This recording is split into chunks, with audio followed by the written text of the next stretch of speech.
Bismillahirrahmanirrahim. Wa ruwiya, dan diriwayatkan dari Nabi kita Muhammad sallallahu alaihi wasallam qala annahu qala, bahwasanya Nabi bersabda, takhallaqu bi akhlaqillah wa la syakka anna 'adatahu ta'ala fi ibtida'i kulli suratin al-ibyanu bil basmalati siwa barakati.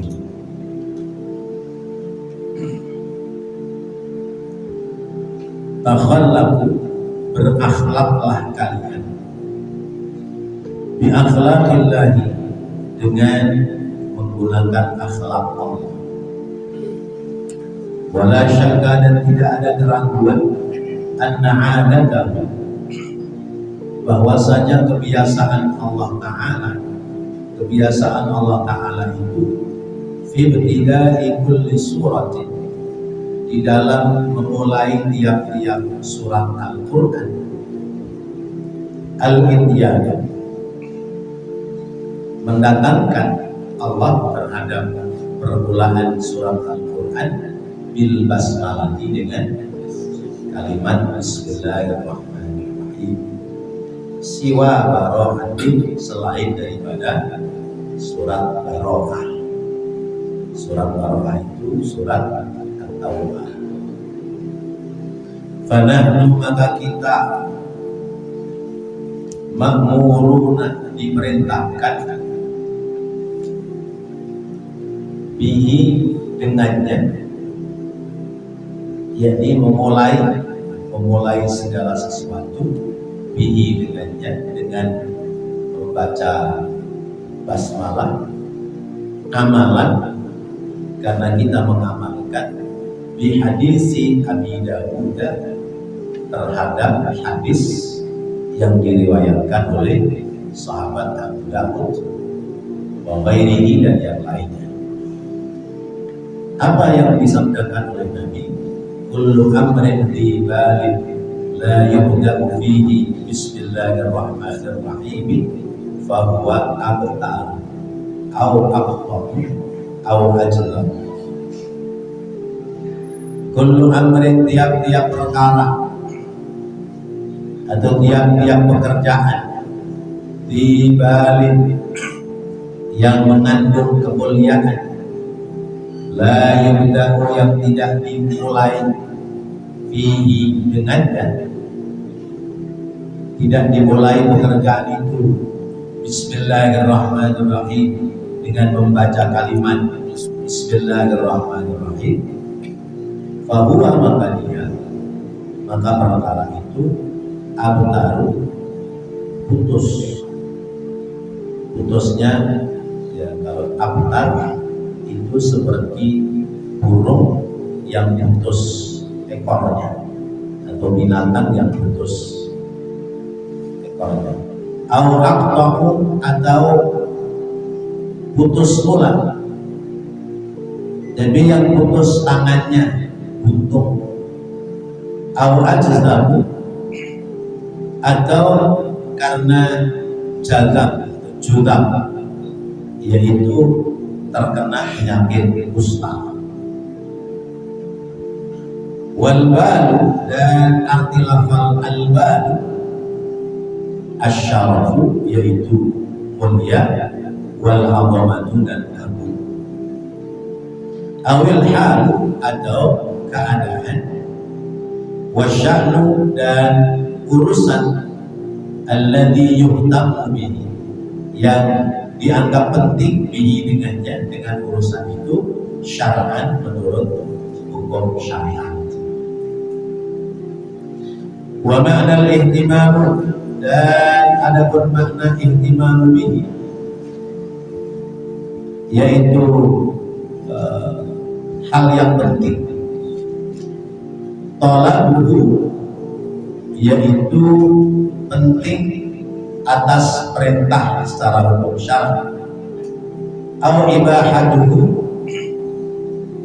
atau kebolehannya di dalam itu perkara, bi alla yakuna muharraman, dengan bahwasanya tidak terjadi pada perkara itu muharraman yang diharamkan lidzatihi karena zatnya, wala makruhan dan tidak pula dimakruhkan lidzatihi karena zatnya, lakin akan tetapi la tuqlabu tidak diperintahkan, tidak dituntut al-basmalatu membaca bismillah ala muhtiratil umuri atas perkara-perkara yang ala muhtiratil umuri atas kurang mulianya perkara-perkara yang dimaksud. Kagan si zabalin seperti misalnya menyapu sampah. Wala tutlabu dan tidak dituntut pula lidzikril mahdi, tidak dituntut pula dengan memulai membaca bismillah lidzikril mahdi kepada zikir-zikir yang mahdoh, kan tahlili seperti membaca la ilaha illallah. Baik bapak-bapak hadirin dan saudara-saudara, masih melanjutkan tentang bacaan dari kitab ini. Di sebelah kanan yang atas itu bahwa pengarang kitab ini memulai menulis dengan membaca Bismillahirrahmanirrahim. Kenapa pengarang kitab atau kita ini kalau memulai sesuatu dianjurkan diawali dengan membaca bismillah? Karena kita ini orang-orang yang mengikuti akhlaknya Allah, mengikuti apa yang dilakukan oleh Allah, bahwa Allah di dalam mengirimkan wahyu Al-Quran pada tiap-tiap surah diawali dengan kalimat Bismillahirrahmanirrahim. Nah, karena itu kemudian kita dalam memulai sesuatu, khususnya hal-hal yang baik, kita awali dengan kalimat Bismillahirrahmanirrahim. Kalimat itu secara harfiah maknanya dengan menyebut nama Allah dan yang Maha Pengasih bagi Maha Penyayang. Tapi makna yang terkandung seumpamanya kita makan, kita minum, kita memulai dengan membaca bismillah, artinya bahwa ya Allah, saya akan memakan atau meminum rezekimu, rezeki yang telah Engkau berikan yang halal ini, supaya makanan saya, minuman saya menjadi berkah, masuk ke rongga mulut, masuk ke dalam perut, supaya menjadi tenaga yang bisa untuk melakukan kebaikan. Mau minum biar tidak haus, buat baca Quran biar lancar. Mau makan biar tidak lapar, kalau sholat supaya gerakannya semangat. Kalau orang mau sholat perutnya lapar, bawaannya itu jadi lemes. Makanya ada yang suka jadi pertanyaan, menjadi bahan pertanyaan. Sholat sama makan, mana yang didahulukan? Dahulukan makan apa dahulukan sholat? Ada yang bilang, udah sholat kan nomor 2. Iya, nomor 1 syahadah. Jadi ini sholat nomor 2 itu gak ada kaitan sholat sama makan, tapi kaitannya dengan urut-urutan rukun Islam. Cuman dipelesetkan orang-orang kita. Sholat kan nomor 2, nomor 1 syahadah. Ada lagi yang bilang begini, pilih mana, makan ingat sholat, apa sholat ingat makan? Ya. Makan ingat sholat bagus, tapi sholat ingat makan nggak bagus. Wah, kalau begitu makan aja dulu. Mana sesudah makan rokok, ya. habis merokok kongko, ya sholatnya jadi telat. Maka urusan makan sama sholat ya tinggal lihat waktunya. Kalau memang makanan itu telah terhidang ya, mendekati waktu sholat, ya sudah makan aja dulu. Maka ada istilah al-asya qabla al-isya, makan malam sebelum sholat isya.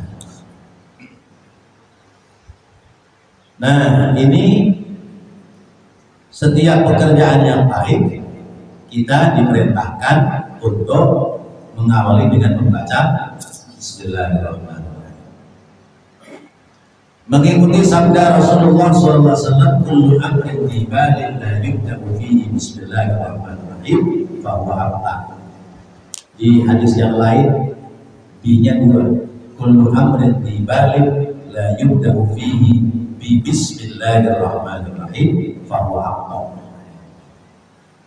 Setiap perkara yang baik yang tidak dimulai dari membaca bismillah maka putus. Abtar ay abtarun tanah, putus ya, putus ekornya. Bapak punya burung cakep. Burung apa itu yang buntutnya panjang? Burung murai. Burung murai itu ada yang buntutnya sejengkal, ada yang buntutnya 2 juta. Kalau cakep mulus yang buntutnya panjang 2 jengkal berapa duit? 10.000.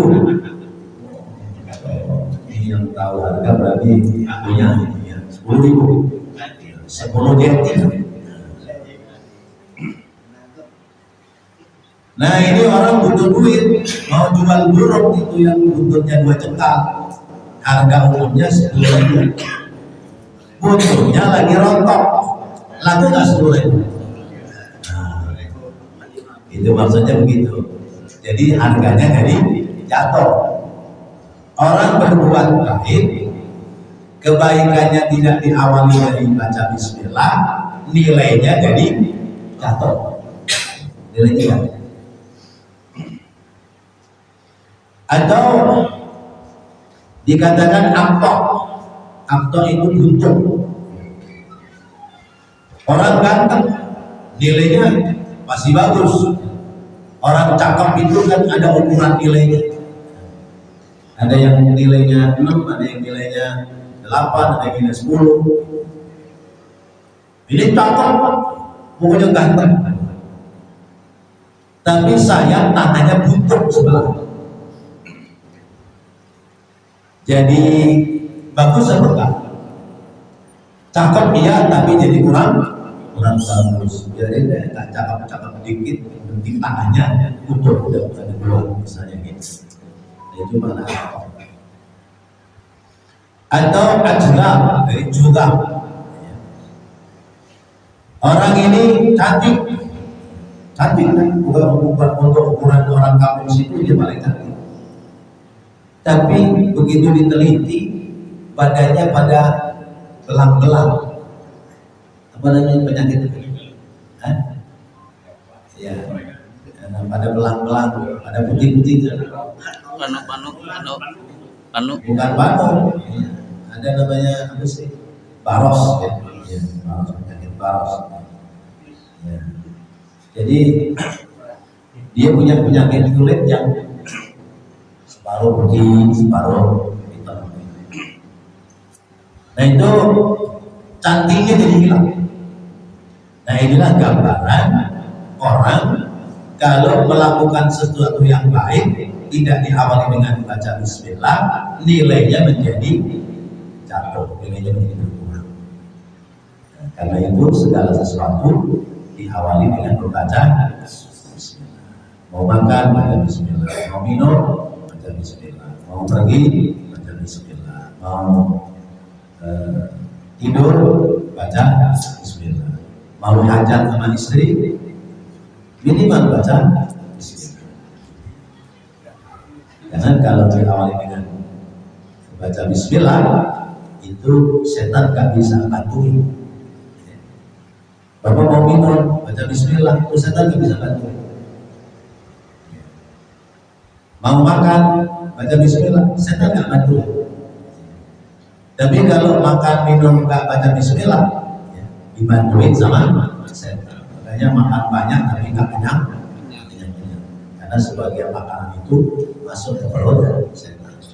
Maka ada istilah setan gendut, ada setan kurus. Setan gendut itu setan yang ngikutin orang kafir yang tak ngerti baca bismillah. Setan kurus yang ngikutin sama orang mukmin, ya, apa yang dikerjakan selalu baca bismillah. Itu makna yang terkandung. Kemudian makna al-bal, makna al-bal yaitu asyaraf al-'azam, asyaraf al-'azam, kemuliaan dan keagungan. Yang dilakukan itu sesuatu yang mulia. Makan, minum, bepergian untuk cari rezeki itu kan hal yang mulia. Bahkan kita diperintahkan kalau mau keluar rumah itu ya, baca bismillah, kemudian tawakal, kemudian baru melangkah, dahulukan kaki. Begitu pula kita pulang dari mana aja, itu kalau sudah pegang panel pintu, itu saya mendapati pelajaran dari guru. Itu pertama baca salamnya, assalamualaikum ayyuhan nabiyyu warahmatullahi wabarakatuh. Baru assalamualaikum warahmatullahi wabarakatuh. Dan sebelum pegang panel pintu baca dua salam itu, dahulukan baca kulhu 3 kali. Sesudah baca kulhu 3 kali, pegang panel, baru mengucapkan 2 salam. Satu salamnya assalamualaikum ayyuhan nabiyyu warahmatullahi wabarakatuh. Kemudian yang kedua assalamualaikum warahmatullahi wabarakatuh. Itu supaya rumah kita menjadi rumah yang adem. Terus kemudian apa yang menjadi ikhtiar kita supaya jadi berdoa. Al-bal asyaraf wal 'azamah. Awil hal asya'n alladhi yuhtamu bihi syar'an, atau keadaan atau urusan yang di situ penting secara hukum agama. Penting secara hukum agama. Maka diawali dengan baca bismillah. Baca Quran, baca bismillah. Bahkan kalau baca Quran diawali dengan baca bismillah. Karena Allah yang mengajarkan wa idza qara'tal Qur'an wa idza qara'tal Qur'ana fasta'in billahi minasyaitonir rajim. Kalau kamu baca Al-Quran, awalilah dengan baca a'udzu billahi minasyaitonir rajim. Kemudian maksud alladzi yahtam al-ihtimam, hal yang penting itu yaitu talabul ibahah, sesuatu yang ada kebolehan secara hukum agama. Sesuatu yang ada kebolehan, bukan sesuatu yang diharamkan. Kalau orang mau mencuri pakai baca bismillah, boleh apa enggak? Bismillahirrahmanirrahim, saya bermaling motor biar aman. Baca bismillah, boleh apa enggak? Enggak boleh. Karena pekerjaan yang dilakukan adalah pekerjaan yang haram atau pekerjaan yang hina, seperti orang mau nyapu itu nggak usah pakai bismillah, karena konotasi orang nyapu itu berarti di posisi tempat yang kotor. Kalaupun mau baca bismillah ya dalam hati aja. Atau misalnya orang mau melakukan barang yang makruh, rokok, sunnah makruh. Iya, kita masih pada demennya. Merokok itu masuk kategori makruh. Ada nggak orang merokok baca Bismillah dulu? Bismillahirrahmanirrahim. Enggak. Iya. Mudahan begitu, coba kita lihat orang merokok. Pasti korek apinya di tangan kanan, rokoknya di tangan kiri. Biasanya gitu. Maka nggak boleh baca Bismillah. Atau pekerjaan zikir yang mahdoh, pekerjaan zikir yang penting. Seperti misalnya orang baca tahlil, baca la ilaha illallah, itu nggak usah pakai Bismillah dulu. Bismillahirrahmanirrahim, la ilaha illallah, nggak usah. Atau misalnya orang mau adzan, orang kita suka kadang-kadang kalau mau adzan baca Bismillah. Atau kita mau ucap salam, ya. Ada yang orang kalau mau ucap salam itu pakai Bismillahirrahmanirrahim, Assalamualaikum warahmatullahi wabarakatuh, nggak usah. Apalagi salam, ucap salam. Sebab assalam itu qoblal kalam. Kalau kita ucap salam itu sebelum kita omong-omong apa omong-omong. Sebelum kita ngomong, ya, kita harus lebih dulu mengucap salam. Orang yang mengucap salam tidak diawali dengan kalimat lain, maka yang mendengarnya menjawabnya hukumnya wajib. Wajibnya wajib kifayah. Tapi kalau orang itu sudah ngomong, sekalipun omongannya kalimat Bismillahirrahmanirrahim, maka kita tidak wajib. Kemudian dalam salam nggak usah ditambahin. Orang kita suka Assalamualaikum warahmatullahi taala wabarakatuh, nggak usah. Ya, biar kelihatan rada-rada santri. Assalamualaikum warahmatullahi taala wabarakatuh, nggak usah pakai ta'ala. Karena Rasulullah ngajarinya nggak ada pakai. Nah, itu kalimat basmalah. Jadi kepada hal-hal yang baik seperti itu. Adzan juga nggak mesti diawali dengan baca Bismillah. Orang adzan itu kan kadang-kadang ada yang beda-beda, ada yang Bismillahirrahmanirrahim, Allahu Akbar, Allahu Akbar, ada yang begitu. Ada yang Innallaha wa malaikatahu yusholluna 'alan nabi ya ayyuhalladzina amanu shallu 'alaihi wa sallimu taslima. Baru adzan, ada yang begitu. Terus bagaimana? Udah orang adzan mah nggak usah diawali dengan kalimat-kalimat lain. Sekalipun ada yang membolehkan, bolehnya sih bukan wajib, ya. Dan kalaupun tidak dikerjakan ya tidak haram. Ada benar-benar begitu supaya kami bunyikan tidak langsung. Ada yang mengawalinya dengan Al-Quran. Wa qulillahilladzi lam yattakhidh walada wa lam yakul lahu syarikun fil mulki wa lam yakul lahu waliyyun minadh dhulli wa kabbirhu takbira. Baru mulai yang guru-guru kita ngajarin kalimat sebelum adzan itu kalimatnya. Kalau mau bismillah, bismillahnya cukup dalam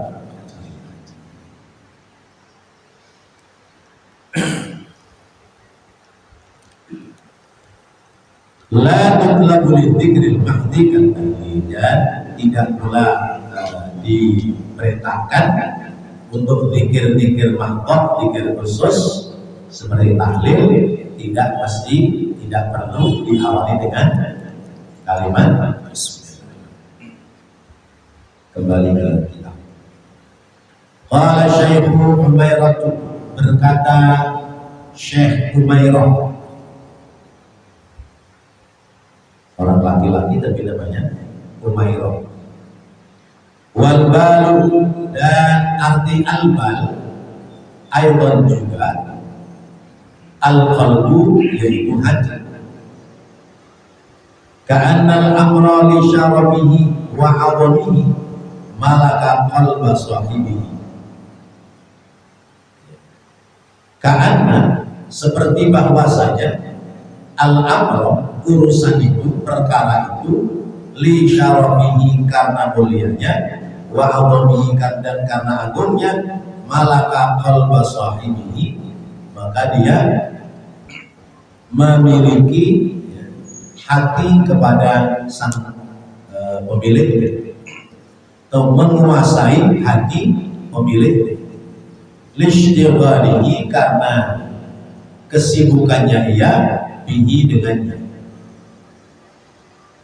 Jadi kalau menurut Syekh Humairah, kenapa sesuatu itu harus diawali dengan membaca basmalah? Karena basmalah itu menjadi hati, menjadi kekuatan pada kemuliaan dari apa yang dia perbuat. Kalau orang itu mau minum lalu baca bismillah, berarti dalam air minum itu ada roh, ada semangat, ada qalbnya, ada semangat hatinya, sehingga ada manfaat dalam kebaikan. Sehingga orang yang mengawali pekerjaannya dengan membaca bismillah, dia menjadi bernilai pahala di sisi Allah. Dia menjadi bernilai pahala ibadah. Tapi kalau tidak diawali dengan baca bismillah, nilai pahala ibadahnya menjadi berkurang.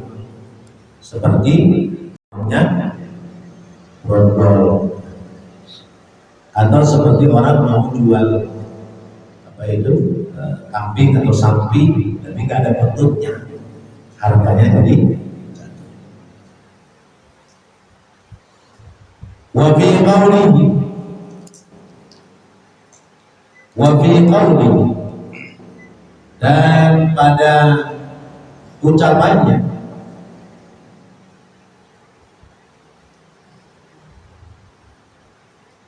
wa fi qawlihi fihi, dan pada lafal fi, qawlihi fi, pada sabda Nabi fi, kullu amrin dibalik la yubda'u fihi, hi itu lis sababiyah ala qiyasi qawlihi sallallahu. Ini adalah fa sababiyah, untuk memaknai, pada mengkiaskan akan sabda daripada Nabi Muhammad sallallahu alaihi wasallam. Mana yang dimaksudkan sabda Nabi? Yaitu dakhalat imra'atun annar, dakhalat, masuk, imra'atun, seorang perempuan, annar, ke dalam neraka, fi hirratin, disebabkan seekor kucing. Hirrat itu kucing. Ai bisa babiha, yakni disebabkan seekor kucing, habasatha, yang menjadikan sebab itu perempuan tertahan masuk ke dalam surga. Yang menjadikan sebab itu perempuan terperosok masuk ke dalam neraka. Wahia, dan perempuan itu min Bani Israel, dari kalangan kaum Bani Israel. Jadi ini kalimat fi yang dimaksud itu disamakan pada kalimat fi hirratin.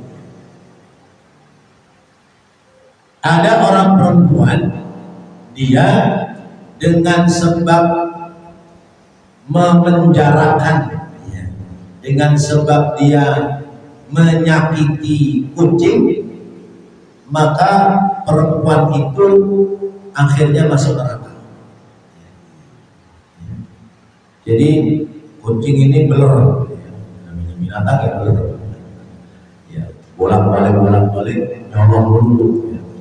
Ayam goreng dicolong ya, bandeng dicolong, semua ada dicolong. Kesel tuh perempuan, akhirnya ditangkap, dikurung sampai mati karena kelaparan. Nah ini perempuan karena sebab menyakiti binatang, akhirnya dia masuk ke dalam neraka.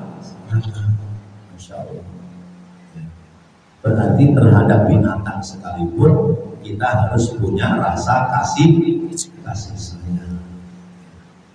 Sekalipun seekor kucing itu perlu disayang, apalagi kucing kalau disayang dia ngerti. Kalau kita tiap pagi ngasih makan di satu tempat, itu tadinya nggak kenal kita, lama-lama tiap pagi sebelum makanan itu datang, kucing dan nunggu itu. Tadinya sama kita cuek, akhirnya karena kita sering ngasih makan sama dia, ujung-ujungnya dia lembut sama kita. Dan kalimat fihi pada kalimat la yubda'u fihi itu dikiaskan pada kalimat fihi ratib. Jadi setiap perkara yang mengandung nilai kebaikan yang di dalamnya tidak dimulai dengan membaca bismillah, maka putus nilai.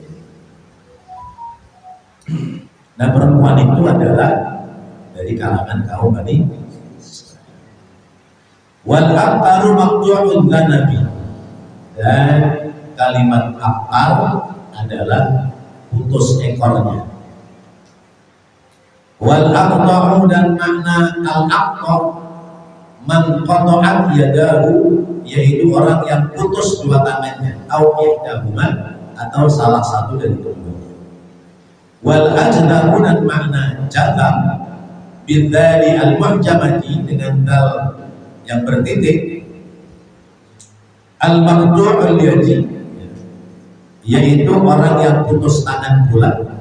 Jadi ada yang menyamakan antara aqta dengan ajram, tapi ada makna lain. Wakila adzahibul anamili, hilang ujung-ujung jarinya. Apa kalau ujung jarinya pada hilang? Perintil, gara-gara penyakit kusta. Wa qala al-Barawi, dan berkata Imam Barawi, huwa illatun ma'rufatun fa huwa min babi tashbihil baligh. Kata Imam Barawi, itu satu penyakit yang sudah dikenal di masyarakat,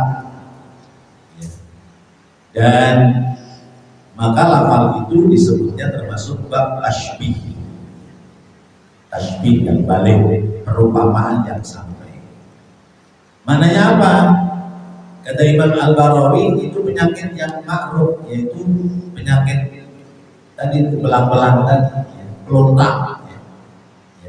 Apa bahasa kita orang yang kalau ada putih-putih sebadan, tapi nggak rata sebadan,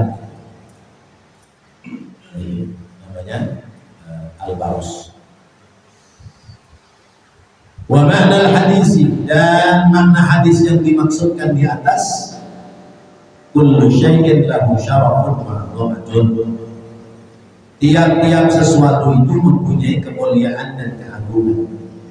Au kullu syai'in yutlaku au yubah, atau bahwa tiap sesuatu itu ada yang diperintahkan, ada yang diperbolehkan.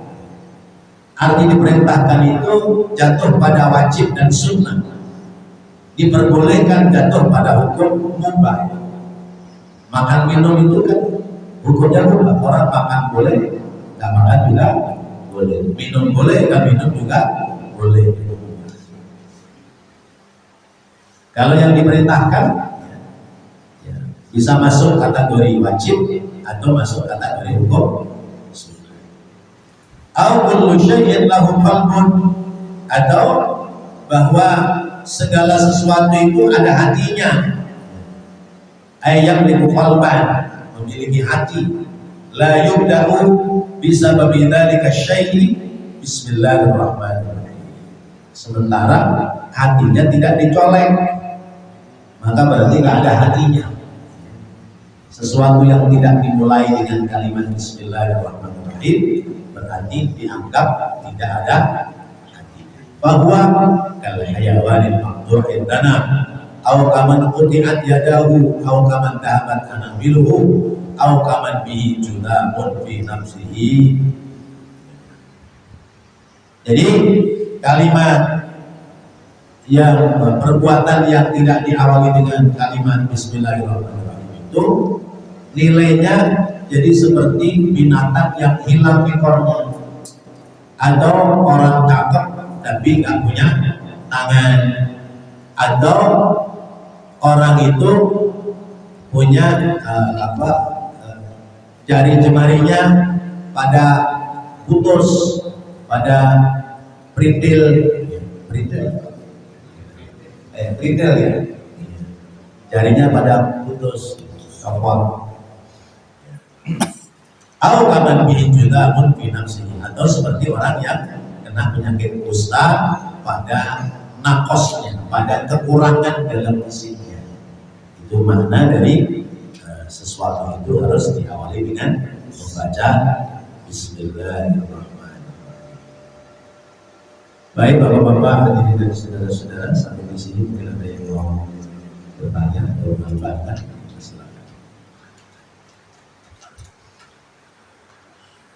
Kalau tidak ada, ya. Kalau Bismillah dibaca orang non-Muslim gimana? Bagaimana orang non-Muslim baca Bismillahirrahmanirrahim nggak berbekas, nggak ada artinya. Sebab al-Fatihah minta karin al-Unsa wa huwa mu'minun. Siapa orang yang beramal soleh, melakukan kebaikan, ya, baik laki-laki maupun perempuan, amal solehnya itu menjadi diterima oleh Allah, wa huwa mu'minun, syaratnya dia orang yang beriman. Jadi kalau yang baca itu orang non muslimnya nggak ada artinya, ya, yang nggak ada pahala, yang nggak ada keuntungannya, sebab dia tidak ada keimanan dalam dirinya. Kalau yang baca orang Islam ada keimanan, ya, di satu sisi ada pahala membaca Al-Quran, ya, huruf per hurufnya dikasih pahala 10. Bismillah, kalimat Bismillahirrahmanirrahim itu minimal dibaca Bismillah. Kalimat Bismillah berapa huruf? Ba, sin, mim, alif, lam, ha, sudah ada 7. 7 huruf berarti 70 nilai kebaikan, pahala. Kemudian dari sisi keberkahannya, kalimat Bismillah itu membawa berkah. Apa-apa kalau dimulai dari baca Bismillah akan mengandung nilai keberkahan. Ya, contoh ibu mau masak, Bismillah, ya, ya, melakukan kebaikan baca Bismillah, itu nanti akan mengandung nilai-nilai keberkahan. Dalam kitab Abwaabul Faraj, ya, karangan Sayyid Muhammad, itu juga dijelaskan panjang lebar tentang keutamaan orang membaca Bismillahirrahmanirrahim. Di antaranya kita ini diperintahkan kalau mau tidur sesudah merebahkan badan, kita diperintahkan baca Bismillahirrahmanirrahim sebanyak 21 kali. Ya. Kalau sudah merebahkan badan, itu baca Bismillahirrahmanirrahim, Bismillahirrahmanirrahim, Bismillahirrahmanirrahim, Bismillahirrahmanirrahim sebanyak 21 kali. Faedahnya apa? Di antaranya kita tidak akan mati mendadak malam itu, ya. Kita tidak akan mati mendadak. Yang kedua, kita akan terbebas dari bahaya kemalingan, terbebas dari bahaya pencurian. Bukan malam itu saja. Kalau kita mendawamkan itu setiap harinya akan terbebas dari pencurian. Ya, alhamdulillah biidznillah saya menyampaikan ini dan saya sudah mengamalkan. Beberapa kali ada yang mau masuk ke rumah itu, dilalahnya tidak terjadi. Paling terakhir itu orang mau masuk ke rumah saya dari pintu samping. Ada gang kecil di rumah saya itu. Nah, pintu samping itu ada 2 daun pintu. Daun pintu yang atas terbuka. Ya, saya lupa, istri saya lupa, saya pergi, istri saya pergi. Di rumah tak ada orang. Ya, rupanya ini orang iseng melongok, dilihat di meja saya. Ada HP, ada laptop, ada barang-barang penting. Nah, beruntungnya itu kuncinya nggak nempel. Kuncinya selalu disimpan. Orang ini nekat manjat di daun pintu yang pertama. Rupanya kepleset, jatuh. Dan jatuhnya jebur got bak kontrol air kamar mandi. Rosot pintu. Buram. Akhirnya ketakutan keluar. Nah, sebelah kanan saya kan warung. Ya. Orang warung itu dikiranya saudara saya baru datang dari kampung, tapi kok nggak kenal, cuma dilihatin doang. Nah, orang itu pergi, sesudah pergi, rupanya nunggu sepinya orang mau balik lagi. Nah, itu nggak kesampaian. Dilihat di CCTV, kelihatan sih orang. Oh, orang itu ya sudahlah, biarin orang nggak terjadi, biarin aja. Tapi itu salah satu dari faedah. Dan kalau berkawan akan baca Bismillahirrahmanirrahim sebanyak 21 kali, insya Allah selamat dari bahaya pencurian. Yang ketiga, Pak RT Pak RW perlu tahu ini, perlu disosialisasikan. Ya, Bapak Ibu kalau mau tidur baca Bismillah 21 kali supaya nggak terjadi kebakaran. Selamat terbebas dari kebakaran. Insya Allah itu antara lain faedah dari membaca Bismillah. Kalau yang baca orang Islam, orang mukmin. Nah, kalau yang baca orang non Muslim itu gimana? Ya nggak ada artinya.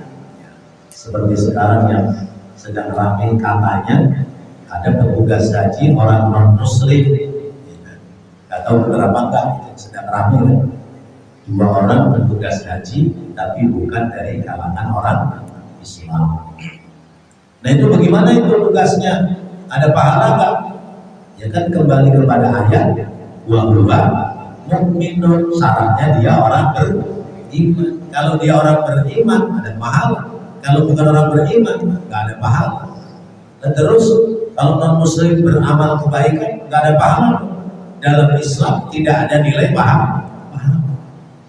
Tetapi bahwa Allah tidak mendolimi kepada hambanya, maka diberikan pahalanya di dunia, dikasih cash. Ya. Jadi orang luar Islam dalam pandangan Islam, kalau dia melakukan kebaikan, balasan Allah dibayar tunai di dunia. Karena besok di akhirat gak akan ada balasan pahala. Tapi bagi orang mukmin yang melaksanakan kebaikan, diberikan balasan. Sebagiannya ditunai, sebagiannya ditempo di akhirat. Prosentasenya bagaimana? Gedean mana itu balasan dunia sama akhiratnya? Lebih gede, lebih besar balasan akhirat. Karena akhirat itu nanti bakal langgeng, bakal lama. Ya. Di dunianya cukup 30% dibalikin di dunia. 70%-nya nanti dikembalikannya di negeri akhirat. Kemudian ya Allahu a'lam, mudah-mudahan menjadi penambahkan ilmu kepada kita sehingga kita bisa manfaatkan dalam kehidupan kita sehari-hari. Amin ya rabbal alamin. Rabbana taqabbal minna innaka antas samiul alim wa tub 'alaina innaka antat tawwabur rahim. Rabbighfir warhamna anta khairur rahimin. Wa sallallahu ala sayyidina Muhammadin wa ala alihi wa sahbihi wa sallam. Walhamdulillahi rabbil alamin. perlu saya sampaikan. Ya.